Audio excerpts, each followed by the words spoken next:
Bab 378. Ketika bangsa Agrel menyusup, Wira telah melakukan banyak hal berjasa di wilayah utara. Setelah dia kembali, semua masyarakat Kabupaten Uswal memandangnya sebagai sosok yang luar biasa dan sangat menghormatinya. Meskipun tidak tahu apa yang telah dilakukan Wira, Regan tahu bahwa karakter Iqbal dapat dipercaya. Lantaran takut sesuatu akan terjadi dengan toko besi, Regan sudah mengutus anak buahnya untuk berjaga sepanjang waktu, tetapi hasilnya tidak sesuai harapan. Kini, Wira telah kembali. Dia bahkan membawa 60 pasukan, 60 ekor kuda perang, dan 60 bilah pedang. Berdasarkan keberanian Wira dalam membantai desa Tiga Harimau, bagaimana mungkin dia akan melepaskan keluarga Suteja begitu saja, karena telah menculik Nona Lestari.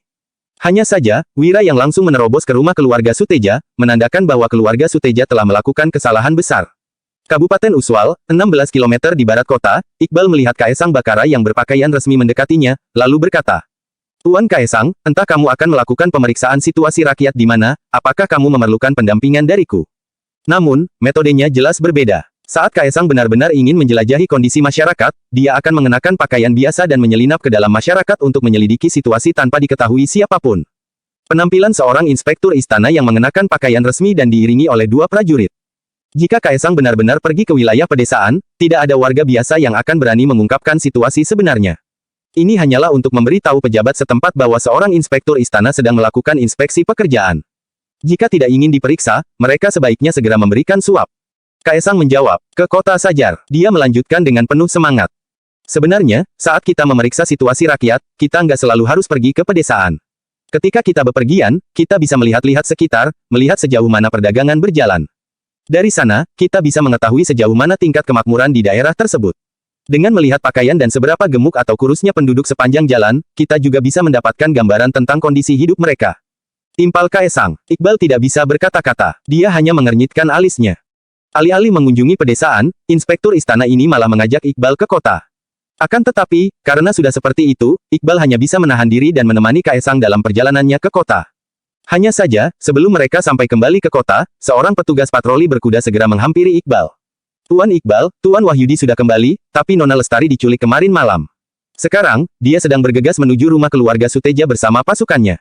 Iqbal berseru. "Apa?" Raut wajahnya berubah drastis, dia menatap Kaesang dalam-dalam sembari berkata, "Irfan Kaesang ternyata bersekongkol dengan Radit. Dia yang menyuruhmu datang untuk menahanku, kan?" "Apa maksud Tuan Iqbal?" tanya Kaesang yang tidak mengakuinya. Sebaliknya, dia mengalihkan topik pembicaraan dengan berkata, "Tapi, aku dan Radit memang saling kenal. Di masa lalu, kami berdua berhasil lulus ujian provinsi, meskipun setelahnya Radit nggak lulus ujian kerajaan dan malah memilih menyogok untuk mendapatkan jabatan pejabat sipil. Aku mendengar dari Radit bahwa sejak Tuan Iqbal datang ke Kabupaten Uswal, ada beberapa kesalahpahaman antara kalian berdua. Semoga kalian bisa menyelesaikan masalah ini ke depannya dan menjalin hubungan yang lebih baik," lanjut Kaesang. Perkataan ini merupakan peringatan bagi Iqbal untuk menghormati Radit yang lebih tinggi dalam hierarki. Jika tidak, pasti akan ada pemeriksaan resmi. Selalu ada potensi masalah atau kesalahan yang dapat ditemukan jika seorang pejabat diperiksa dengan cermat. Iqbal berkata, "Tuan Kaesang, silakan kalau kamu ingin memeriksaku. Tapi, masalah hari ini adalah salahmu." Setelah menahan kuda petugas patroli itu, Iqbal menaiki kuda dan bergegas kembali ke kota. Kaesang mencibir seraya berkata, "Aku juga akan pergi ke Kabupaten Uswal untuk melihat di mana letak kesalahanku." Meski tidak tahu siapa yang hendak diserang oleh Radit di Kabupaten Uswal hingga meminta bantuannya untuk menahan Iqbal, dia benar-benar tidak peduli. Walaupun Kaesang hanya seorang pejabat tingkat ke-7, sebagai seorang inspektur istana, dia memiliki kewenangan untuk mendengarkan pengaduan masyarakat dan memberikan laporan kepada pejabat tinggi. Dia bahkan tidak takut dengan pejabat tingkat ke-3. Sebab, setiap orang memiliki kemampuan untuk menemukan kesalahan. Satu surat laporan saja sudah bisa mencapai pejabat tingkat tinggi dalam istana. "Ayo, jalan," seru Iqbal. Dia menunggangi kuda dengan hati yang dipenuhi kegelisahan. Pejabat biasa tidak akan mengetahui hal yang terjadi di kota pusat pemerintahan Jagabu. Iqbal mengetahuinya dari Putro. Iqbal mengetahui prestasi besar apa yang telah ditorehkan Wira di kota pusat pemerintahan Jagabu dan hal apa saja yang dilakukannya. Wira bahkan berani membunuh Raja Tanui, membakar 30.000 pasukan infanteri, dan menerobos markas bangsa Agrel. Bisa dikatakan bahwa karakter Wira cukup tegas dan berani dalam pengambilan keputusan. Bab 379. Kini, Paman Wira difitnah dan dipenjarakan, sementara adik sepupunya diculik di tengah malam. Berdasarkan karakter Wira, Iqbal tidak tahu apa yang akan dilakukan olehnya. Namun, dia tahu bahwa jika terlambat kembali, situasi di Kabupaten Uswal pasti akan kacau balau. Meski tidak mengetahui posisi rumah keluarga Suteja, bukanlah hal yang sulit untuk menanyakan alamat di Kabupaten Uswal. Setelah meninggalkan toko besi selama 15 menit, Wira memimpin 60 pasukan berkuda ke depan rumah keluarga Suteja. Itu adalah sebuah lahan besar berukuran 10 hektare, dengan 2 singa batu di depan pintu, serta 3 gerbang yang dijaga oleh 2 pengawal. Di bagian atas, ada sebuah plakat hitam bertulisan emas. Rumah keluarga Suteja. Kerajaan Nuala menetapkan aturan bahwa hanya keluarga pejabat yang boleh menggunakan kata kediaman. Di plakat rumah mereka, tak peduli seberapa kaya seorang pedagang, mereka akan dianggap berstatus rendah dan hanya boleh menggunakan kata rumah. Kedatangan 60 pasukan berkuda ini membuat pengawal yang berjaga ketakutan. Mereka segera menutup gerbang dan melaporkannya kepada Husni. Segera, Husni membawa hampir ratusan pengawal keluar dengan membawa tongkat, pedang dan tombak. Saat melihat Wira, matanya sontak memicing, lalu dia berkata, "Ternyata kamu benar-benar beruntung bisa-bisanya kembali dengan selamat dari kota pusat pemerintahan Jagabu. Apa yang ingin kamu lakukan dengan membawa begitu banyak orang ke rumahku?" Wira bertanya dengan ekspresi serius. "Aku hanya akan bertanya sekali, di mana Lestari?" "Siapa Lestari? Aku nggak mengenalnya. Mungkinkah dia adalah selingkuhanmu?" jawab Husni. Dia berpura-pura bodoh dan menyindir. "Apa karena kamu menjual garam di kota pusat pemerintahan Jagabu, lalu kehilangan semua uang yang kamu peroleh dari keluarga Suteja sehingga selingkuhanmu itu kabur?" Pengawal keluarga Suteja pun tertawa terbahak-bahak. Hahaha, Fandi, Rudi, kelompok pasukan Zirah Hitam, dan veteran lain sangat emosi. Sorot mata mereka menunjukkan niat membunuh. Beraninya bajingan seperti Husni menghina Wira. Dia benar-benar sedang mencari mati. Wira berseru, "Kalau begitu, nggak ada yang perlu ditanyakan lagi. Cepat tangkap dia." Raut wajah Wira tampak sangat suram. Hatinya sudah dipenuhi amarah, lalu dia pun melambaikan tangannya dengan keras. Keluarga Suteja sempat 2 kali berbisnis gula pasir dengan Wira dan memperoleh keuntungan sekitar 300 hingga 400 juta gabak. Dia juga bersedia untuk melanjutkan kerjasama. Dalam setahun, keluarga Suteja setidaknya bisa menghasilkan uang 3 miliar gabak. Alhasil, keluarga Suteja malah sangat serakah, bukan hanya menangkap Paman Wira dan memenjarakannya, mereka bahkan merampok Lestari, seorang gadis lemah, di tengah malam. Tindakan mereka sangat serakah dan tak berbelas kasihan. "Menangkapku, apa kamu berhak?" tanya Husni sembari mencibir. Namun, ekspresinya segera berubah menjadi terkejut dan sulit mempercayai apa yang terjadi. Seiring terdengarnya perintah Wira, 60 prajurit pasukan Zirah Hitam dan veteran lainnya segera turun dari kuda dan bergegas menuju rumah keluarga Suteja. Sementara itu, hampir 100 pengawal rumah keluarga Suteja yang membawa pedang, tombak, dan tongkat juga meluncur ke depan. Kedua belah pihak pun saling bertarung, pasukan Zirah Hitam dan veteran lainnya terus maju dan menekan mereka seperti gelombang air. Pengawal keluarga Suteja yang biasanya hanya menindas warga biasa pun runtuh satu per satu. Meskipun beberapa dari mereka adalah ahli seni bela diri, mereka juga tidak bisa menghadapi serangan cepat dari prajurit berpengalaman. Sekelompok pengawal itu sama sekali tidak mampu melawan prajurit yang berpengalaman di medan perang. Raut wajah Husni sontak berubah. Dia bergegas kabur ke dalam rumahnya dan berseru, "Cepat tutup pintu, segera ke pengadilan daerah dan minta petugas patroli kemari. Katakan ada perampok ganas yang datang." Bam, bam. Sebelum pengawal keluarga Suteja berhasil menutup pintu, Fandi sudah menerobos masuk dan menendang pengawal dengan kedua kakinya. Bang, Rudi menendang sebatang tongkat kayu, lalu melemparkannya ke arah Husni hingga terjatuh. Kemudian, Rudi menyeretnya ke hadapan kuda Wira. Wira bertanya dengan tatapan suram. "Aku akan bertanya sekali lagi, di mana Lestari?" "Aku nggak tahu siapa Lestari dan nggak tahu dia berada di mana. Memangnya apa yang bisa kamu lakukan terhadapku?" tanya Husni yang duduk di tanah dengan sikap arogan. Kemudian, dia berkata, "Biar ku beritahu, Wira. Dengan membawa begitu banyak orang dan masuk ke rumahku seperti ini, kamu sama saja seperti perampok ganas. Begitu aku melapor ke pengadilan daerah, bahkan Iqbal pun nggak akan bisa menyelamatkanmu. Kamu pasti akan dipenjara. Kalau kamu tahu diri, serahkan resep gula kristal itu dan mintalah maaf. Kalau enggak, kamu akan berakhir di penjara," ancam Husni. Bab 380. Cari mati. Sorot mata pasukan Zirah Hitam dan veteran lainnya penuh dengan niat membunuh. Di kota pusat pemerintahan Jagabu, dari prefektur tingkat keempat hingga wakil prefektur tingkat kelima harus bersikap hormat ketika bertemu dengan Wira. Kini, beraninya seorang keluarga kaya kabupaten mengancam Wira hanya karena dia merupakan pejabat sipil tingkat ke-8. Lantaran sudah memutuskan untuk mengikuti Wira, merasa sontak emosi atas kelakuan Husni yang tidak menghormati Wira. "Oh, iya," tanya Wira sembari tersenyum, kemudian, dia melanjutkan. "Aku akan dipenjara karena menerobos ke rumah keluarga Suteja, lalu bagaimana dengan menghajarmu hingga lumpuh?" Husni menggertakkan giginya dan memelotot seraya menjawab. "Memangnya kamu berani?" Tatapan Wira tampak sangat suram, lalu dia berkata, "Patahkan kedua kakinya." Krak, krak. Sebelum orang lain bertindak, Fandi dan Rudi yang berjarak paling dekat segera mematahkan kedua kakinya. Ah! Petik 2. Jeritan melengking bergema di jalanan. Sekujur tubuh Husni tampak gemetar. Dia menunjuk Wira sembari berkata, Kamu." Husni tidak pernah menyangka Wira benar-benar berani menyerangnya dan mematahkan kakinya. Banyak pengawal keluarga Suteja yang ketakutan. Wira berkata dengan nada dingin, "Aku nggak suka ditunjuk orang lain." Krak, krak. Fandi dan Rudi meraih lengan kiri dan kanan Husni. Suara patah tulang pun sontak terdengar. Plop, Husni yang kedua tangan dan kakinya sudah patah, tampak tergeletak di tanah dan menjerit kesakitan.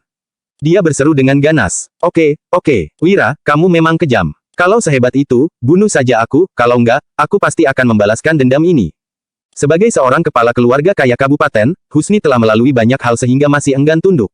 Dia bertanya, kamu ingin mati? Wira tampak mengangkat alis seraya berkata. Baiklah, aku akan memenuhi keinginanmu. Rudy, bunuh dia, lalu tanyakan pada orang lain. Aku nggak percaya kalau nggak ada yang tahu tentang keberadaan Lestari. Serak, Rudy menghunuskan pedang Treksa dan hendak menebaskannya. Jangan, melihat pedang panjang yang akan mengenainya dan nyawanya yang hampir direnggut, Husni pun menjerit sekuat tenaga. Saat ini, Regan telah tiba dan berseru, Tuan Wahyudi, jangan membunuhnya. Wira pun mengangkat jarinya. Kemudian, Rudy mengernyit sembari menyimpan pedang. Regan terengah-engah, lalu berlari menghampiri Wira dan berkata dengan suara rendah. Tuan Wira, membunuh orang di siang bolong seperti ini dan di hadapan banyak orang, meskipun Tuan Iqbal kembali, tetap saja akan sulit ditangani. Hahaha, begitu mendengar perkataan itu, Husni berekspresi puas sembari berkata. Ayo, bunuh aku. Wira, bunuh saja aku di hadapan pejabat ini. Drap. Sekelompok pasukan zirah hitam dan veteran tak kuasa menghunuskan pedang, mereka ingin sekali merenggut nyawa pria tua yang angkuh itu. Ketika melihat sekelompok orang ini, Regan pun tercengang. Setiap orang itu memancarkan aura prajurit berpengalaman yang tak tertandingi. Terutama 10 prajurit yang paling dekat dengan Regan. Mereka sepertinya adalah veteran pasukan zirah hitam seperti Hasan. Apa yang telah dilakukan Wira di kota pusat pemerintahan Jagabu sehingga bisa dilindungi oleh prajurit elit seperti mereka? Wira berkata. Membunuhmu akan terlalu menguntungkanmu. Setelah melirik Husni sekilas, Wira menatap ke arah Regan dan berkata. Kamu nggak perlu mencampuri hal lain, ambillah beberapa set zirah dan busur, lalu menyusup ke rumah keluarga Suteja dari pintu belakang dan menyembunyikannya di sana. Bawa petugas denganmu untuk melakukan penggeledahan. Husni berseru, menyembunyikan zirah dan busur. Begitu mendengar perkataan itu, keringat dingin mulai menetes di dahi Husni. Dia tak kuasa berseru. Bajingan, kamu menuduhku. Ini adalah fitnah. Aku akan melaporkanmu ke pengadilan. Regan, kalau kamu berani melakukannya, itu artinya kalian bersekongkol. Menyembunyikan zirah dan busur setara pemberontakan. Tindakan keji ini bisa berujung pada eksekusi seluruh keluarga. Regan merasa dilema sehingga berkata. Tuan Wahyudi, ini. Wira menjelaskan. Aku memang ingin memfitnah. Kamu saja memfitnah pamanku, kenapa aku nggak boleh memfitnahmu? Untuk menghadapi orang licik sepertimu, memang nggak ada gunanya membicarakan logika. Karena kamu kejam, aku bisa menjadi lebih kejam darimu. Wira mendengus dingin, lalu mengalihkan topik pembicaraan dengan berkata. Regan, setelah kamu melakukan ini, aku akan menganggapmu sebagai temanku ke depannya. Regan pun tampak bersemangat, tetapi masih sedikit ragu-ragu. Bab 381. Dilihat dari perlakuan Iqbal terhadap Wira, Wira pasti bukan orang biasa. Namun, apa yang hendak dilakukannya sekarang, yakni menjebak orang secara terang-terangan, sudah terlalu angkuh. Rudy mendengus pelan dan berkata, nggak semua orang punya kesempatan untuk menjadi orangnya Tuan Wahyudi. Nggak semua orang juga punya kesempatan bekerja bagi Tuan Wahyudi. Tuan Wahyudi, ujar Regan dengan mata berbinar. Setelah itu, dia buru-buru menangkupkan tinjunya tanda hormat dan berkata. Jangan khawatir, Tuan, saya akan kerjakan sekarang juga. Sebelumnya, Regan bertugas melayani iring-iringan kereta para pejabat yang melakukan perjalanan ke selatan. Dia pernah mendengar cerita orang-orang tentang kondisi perang di utara. Panglima Yuda menunjuk seorang pria sebagai penasihat militer. Penasihat militer bernama Tuan Wahyudi itulah yang membuat strategi perang, menembak mati Raja Tanui. Membakar 30.000 infanteri bangsa Agrel, dan menggunakan formasi kerbau api untuk menyerang markas bangsa Agrel. Pantas saja sikap Iqbal mengisyaratkan bahwa Wira adalah orang penting. Ternyata Wira adalah penasihat militer itu. Kesempatan emas ini akan Regan peluk erat, tidak akan ada yang bisa menghentikannya. Pak Regan, kamu nggak bisa melakukan ini. Cepat kembali, seru Husni dengan keras. Akan tetapi, Regan tidak berpaling sedikit pun. Melihat itu, Husni yang sedikit panik buru-buru menatap Wira dan berkata. Oke, aku menyerah. Suruh Pak Regan kembali, aku akan memberitahu di mana sepupumu berada. Kita nggak perlu saling menghancurkan begini. Jika baju zirah dan busur disembunyikan di rumahnya, Husni akan sulit memenangkan tuntutan hukum, apalagi dengan Iqbal yang berada di pihak Wira. Dia pasti akan kalah saat diadili di pengadilan daerah, jadi, dia hanya bisa terus berjuang mengajukan banding ke pengadilan tingkat atas. Pada saat itu, keluarga Suteja yang cukup kaya mungkin tidak perlu takut pada Wira. Namun, Husni tetap akan ditahan di penjara dalam jangka pendek. Dengan kondisinya saat ini, Husni bisa bertahan hidup jika dia merawat lukanya dengan baik dan memulihkan diri. Akan tetapi, jika dia benar-benar masuk penjara, dia pasti akan mati. Nggak ada kata damai buat orang yang mengganggu orang-orangku, orang yang mencelakai sepupu dan pamanku tetap harus mati. Putus Wira. Kemudian, dia melanjutkan dengan dingin. Rudy, kalau dia nggak bicara dalam 3 detik, bunuh dia. Baik, jawab Rudy. Rudy mengangkat tinggi pedang Treksa di tangannya sambil menghitung. 1. Jantung Husni berdetak kencang. 2. Punggung Husni mulai berkeringat dingin. 3. Ketika Rudy menebaskan pedang Treksa, Husni langsung berteriak dengan ngeri. Jangan bunuh aku, jangan bunuh aku. Aku akan bicara. Di sebuah rumah kecil tempat Lestari dikurung, 4 orang preman memandang gadis yang diikat ke tiang sambil menggertakkan gigi. Saat ini, sekujur Lestari berlumuran darah, bahkan wajah cantiknya juga memiliki bekas cambuk. 10 jarinya membengkak karena ditusuk jarum sulaman. Kedua kakinya dibebat kuat dan sekarang menjadi merah dan bengkak hingga dia tidak sanggup berdiri dengan kokoh.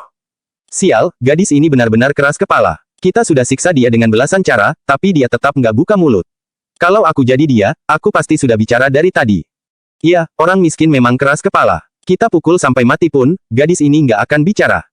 Sepertinya nggak akan berhasil kalau kita hanya memukulnya, gimana kalau kita cari cara lain? Cara apa? Hehe, gadis ini cukup cantik. Kita semua belum pernah mencicipi gadis secantik ini, kan? Iya, iya. Keempat preman itu mulai melepas ikat pinggang mereka dengan mata berbinar dan ekspresi kejam. Di era ini, kebanyakan wanita lebih menghargai kesucian daripada nyawa mereka sendiri. Kalian benar-benar binatang. Kalaupun aku mati, kalian nggak akan berhasil. Ayah, Kak Wira, aku akan segera mati, sampai jumpa di kehidupan selanjutnya. Isak Lestari. Kematian hanyalah masalah kecil, tetapi kehilangan keperawanan adalah malapetaka besar. Lestari menangis terisak-isak, tetapi tekad memenuhi wajah cantiknya yang pucat. Meski harus menggigit lidahnya untuk bunuh diri, dia tetap harus menjaga kesuciannya. Brak, mendadak, pintu ditendang dibuka, lalu sekelompok orang bergegas masuk. Siapa itu? Sesudah keempat preman itu bicara, mereka langsung ditekan ke lantai oleh orang-orang yang bergegas masuk. Rudy segera memotong tali yang mengikat Lestari dengan pedangnya. Kak Wira, apa ini beneran kamu? Aku nggak sedang bermimpi, kan? Ujar Lestari. Lestari jatuh terhuyung-huyung ke dekapan Wira. Sambil memeluk sepupunya, dia berkata sambil terisak-isak, Kak Wira, kalau kamu datang terlambat, aku mungkin sudah mati. Bab 382. Kupikir aku nggak akan pernah melihatmu lagi di kehidupan ini. Kak Wira, apa kamu tahu aku sangat merindukanmu akhir-akhir ini? Kenapa kamu baru kembali sekarang? Ujar Lestari. Ayah sudah dibawa mereka ke penjara. Orang keluarga Suteja selalu datang mengancamku setiap hari, para preman ini menggedor pintuku setiap malam. Aku sangat takut dan hampir menyerah. Aku terus bertanya-tanya, kapan kamu akan pulang? Sekarang, kamu sudah pulang, tapi aku nggak sedang bermimpi, kan? Huhuhu. Keluh Lestari bertubi-tubi. Rasa tertekan, kesedihan, dan tersiksa lama yang sudah ditanggung Lestari, akhirnya bisa dilampiaskannya saat ini. Di dunia ini, dia hanya punya 2 kerabat, yakni ayah dan kakak sepupunya. Meskipun Lestari sering mengomel pada Wira, dia selalu menyayangi kakak sepupunya itu. Maaf, aku pulang terlambat. Ini semua salahku, seharusnya aku kembali lebih awal, ujar Wira. Wira menyampirkan jubah ke tubuh Lestari, lalu menyeka air mata yang terus mengalir di wajah sepupunya yang makin tirus. Saat melihat luka di sekujur tubuh Lestari, hatinya dipenuhi amarah. Ada rasa sakit yang sulit digambarkan di dadanya. Dia melirik keempat preman itu dan berkata dengan nada dingin. Bawa mereka pergi. Tuan, tolong ampuni kami. Keluarga Suteja yang memaksa kami melakukan ini. Kami juga nggak mau, tapi kami dipaksa. Kami tahu kami salah. Nona yang baik hati, tolong minta pada tuan ini untuk mengampuni kami. Kami salah, kami tahu kami salah, mohon ampuni kami. Melihat sekelompok prajurit veteran yang garang, para preman itu tahu bahwa mereka akan celaka, jadi mereka buru-buru memohon belas kasihan. Namun, para veteran pasukan Zirah Hitam tetap menyeret mereka pergi. Lestari buru-buru berkata, Kak Wira, jangan bunuh mereka. Pembunuhan itu kejahatan yang sangat serius, serahkan saja mereka pada pemerintah. Biar pejabat yang menghukum mereka. Bukannya Lestari tidak membenci para preman ini dan menginginkan mereka mati. Dia hanya khawatir sepupunya akan dituduh melakukan pembunuhan. Iya, baiklah. Bawa mereka ke pemerintah dan minta pejabat menghukum mereka. Perintah Wira sambil tersenyum setuju. Namun, saat menyipitkan mata ke arah Rudy, matanya tampak dingin dan kejam. Rudy pun mengangguk paham. Lestari, aku akan meminta seseorang membawamu ke dokter untuk merawat lukamu. Kata Wira. Sambil menggendong Lestari keluar dari rumah itu, Wira melanjutkan. Aku mau pergi menyelamatkan paman dulu. Enggak, Kak Wira, aku mau ikut. Kita selamatkan ayah dulu, baru obati lukaku. Lestari berkata sambil berlinang air mata. Ayah sudah lama di penjara, sebagian besar rambutnya sudah beruban. Mereka mengambil perhiasanku pasti untuk mengancam ayah. Ayo cepat, aku nggak bisa tunggu lebih lama lagi. Baiklah, jawab Wira. Takut situasi akan memburuk, Wira pun membawa Lestari menaiki kuda yang tinggi. Kota ini tidak besar, jadi berkendara selama 15 menit saja, mereka sudah akan tiba di depan pengadilan daerah. Meski bersandar di pelukan Wira, kuda yang berlari kencang membuat tubuh Lestari gemetar karena lukanya makin terasa sakit. Namun, dia menahan rasa sakit itu dan tidak menunjukkannya. Selama ayahnya bisa diselamatkan, dia bisa menanggung sebesar apapun rasa sakit.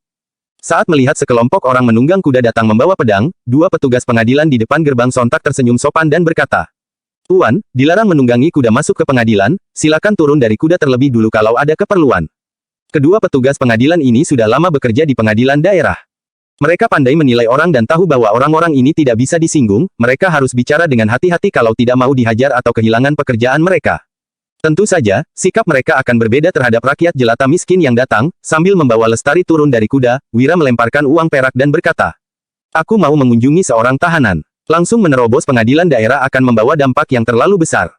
Jadi, lebih baik mereka masuk dengan cara yang tidak terduga." Hah! Melihat uang 100.000 yang dilempar Wira, petugas pengadilan langsung menunjuk ke suatu tempat sembari berkata dengan gembira. Tempatnya di sudut timur laut. Wira memimpin jalan, sementara para veteran pasukan Zirah Hitam segera mengikuti dari belakang. "Kalian nggak boleh masuk beramai-ramai, nggak boleh membawa senjata juga. Hei, cepat berhenti." Melihat sekelompok orang itu berjalan masuk, kedua petugas patroli terkejut dan buru-buru menghentikan mereka. Namun, begitu mereka membuka mulut, mereka langsung ditahan oleh dua prajurit veteran sehingga tidak bisa bergerak. Melihat sekelompok orang itu memasuki pengadilan daerah dengan lancar, kedua petugas pengadilan tadi langsung pucat ketakutan dan gemetaran. "Gimana ini? Sepertinya mereka mau menjebol penjara. Kita juga sudah menerima uang mereka," ujar salah seorang petugas pengadilan. "Pak Iqbal nggak di tempat, cepat pergi dan beritahu Pak Radit," balas petugas pengadilan lainnya. Bab 383. Terdapat ukiran perunggu monster dalam legenda pada pintu ruang penjara yang tertutup rapat. Ukiran monster itu tampak bengis dan mengintimidasi. Di sel penjara terakhir, Li Sun, Hendra, dan perajin gula mengepung Suryadi yang sekujur tubuhnya penuh memar. "Kamu nggak akan bisa keluar sebelum menyerahkan resep rahasia gula kristal," Hendra berkata dengan ekspresi jengkel. "Putrimu sama keras kepalanya denganmu. Anak buahku sudah menyiksanya dengan bermacam cara, tapi dia tetap nggak mau buka mulut. Kuakui, orang keluarga Salim memang berani." Suryadi mendongak, air mata mengalir tanpa henti di wajahnya. Saat ini, dia merasa lega tetapi juga sedih saat memikirkan betapa putrinya telah banyak menderita. Hendra tersenyum tipis, lalu berkata, "Tapi, aku menyuruh 4 preman tinggal di sana. Mereka akan terus menginterogasi putrimu dengan cara apapun. Bajingan, kalau terjadi sesuatu pada Lestari, aku akan menghabisimu." Ancam Suryadi naik pitam. Dia benar-benar ingin membunuh orang di depannya. Hendra berkata perlahan, "Seharusnya nggak akan terjadi sesuatu pada dia. Aku sudah mengingatkan mereka untuk nggak membunuh supaya masalah nggak membesar." Mendengar itu, Suryadi pun menghela napas lega. Namun, Hendra menyipitkan matanya, lalu mendekat dan berkata, "Tapi, mereka juga bukan orang baik-baik. Biasanya, para janda bahkan mereka lecehkan. Saat mereka marah karena putri cantikmu nggak mau memberitahukan resep rahasianya, menurutmu apa yang akan mereka lakukan? Bajingan, kalau Lestari sampai kenapa-napa, aku nggak akan pernah mengampunimu," seru Suryadi. Seperti baru kerasukan, dia tiba-tiba menerjang maju untuk mencekik leher Hendra. Namun, Li Sun langsung menendangnya sambil berkata, "Jangan macam-macam. Mana yang lebih penting bagimu, kesucian putrimu atau resep rahasia gula kristal?" tanya Hendra. Dia mengusap lehernya dan mendengus pelan, lalu melanjutkan. "Cepat pikirkan baik-baik. Kalau terlalu lama, meski kamu memberitahuku resep rahasianya, aku nggak akan punya waktu untuk pergi menghentikan mereka. Kalian, dasar kalian perampok. Kalian bukan manusia, kalian binatang." Maki Suryadi sambil menunjuk ke arah Hendra dan Li Sun, air mata tidak henti-hentinya mengalir di wajahnya, dia sangat marah dan putus asa. Suryadi tidak mengerti mengapa orang-orang ini ingin mencuri resep rahasia setelah Wira setuju untuk bekerja sama. Jelas-jelas bekerja sama bisa saling menguntungkan, tetapi mengapa orang-orang ini ingin memonopoli bisnis? Hendra mencibir dan berkata, "Saat kamu sedang memakiku, pakaian putrimu mungkin sedang dilucuti, kalau kamu memang mau membuang waktu, aku akan menemanimu. Keluarga Suteja bisa menjadi keluarga kaya kabupaten dan memonopoli bisnis gula di Kabupaten Uswal karena mereka menggunakan cara-cara kejam. Menurut mereka, jika menjalankan bisnis dengan jujur dan tanpa menggunakan kekerasan, mereka tidak akan bisa bertahan di dunia. Pengusaha dari keluarga besar mana yang tidak pernah menggunakan cara kotor? Kamu, ujar Suryadi. Suryadi tidak berani memikirkan apa yang sedang terjadi pada Lestari. Dia tampak bergumul di dalam hatinya, lalu akhirnya dia berkata, aku akan memberitahumu sekarang juga. Cepat pergi dan hentikan mereka." Meski hatinya sakit, Suryadi masih bisa bertahan jika putrinya hanya disiksa sedikit. Namun, dia tidak bisa menjaga resep rahasia bila harus membiarkan putrinya dilecehkan oleh orang jahat. "Kita bicarakan nanti," ujar Hendra. Dia mengangkat sudut bibirnya, memperlihatkan senyuman penuh perhitungan dan licik. Kemudian, dia melirik ke arah Li Sun. Li Sun berbalik sambil menyengir, lalu membawa para petugas patroli lainnya pergi. Dalam hati, dia terus memaki. "Sialan, kamu takut aku tahu resep rahasianya. Aku bahkan nggak tahu cara membuat gula." Sekarang, hanya ada 3 orang yang tersisa di sel penjara kecil itu. Suryadi baru hendak bicara ketika tiba-tiba, terdengar bunyi keras yang mengagetkan mereka bertiga. Siapa di sana? Pintu sel didobrak hingga terbuka. Kedua petugas patroli yang menjaga pintu terlonjak ketakutan, lalu buru-buru mengeluarkan golok mereka. Namun, dua veteran pasukan Zirah Hitam menyerbu masuk dan menjatuhkan mereka dengan dua pukulan. Para veteran pasukan Zirah Hitam memimpin di depan, Wira dan Lestari berada di tengah, sementara para prajurit veteran lainnya menjaga pintu di belakang. Sambil menopang Lestari, Wira masuk ke penjara dan melihat ke sekeliling untuk mencari pamannya. Sel-sel penjara dibagi menjadi dua bagian, satu untuk tahanan biasa dan satunya lagi untuk terpidana mati. Ayah, ayah! Seru Lestari. Di area tempat tahanan biasa ditahan, Lestari berteriak keras memanggil ayahnya, tetapi tidak ada tanggapan dari Suryadi. Melihat sekelompok orang itu menerobos masuk dengan berani, Li Sun yang juga berada di dalam penjara langsung gemetar. Pria bernama Wira itu benar-benar bernyali besar. Berani sekali dia membawa orang untuk menerobos penjara. Apa dia benar-benar berpikir bahwa dengan dukungan dari Iqbal, dia bisa berbuat sesukanya? Ini adalah kejahatan serius. Radit bisa memanfaatkan masalah ini untuk menghukum Wira dan bahkan menjatuhkan Iqbal.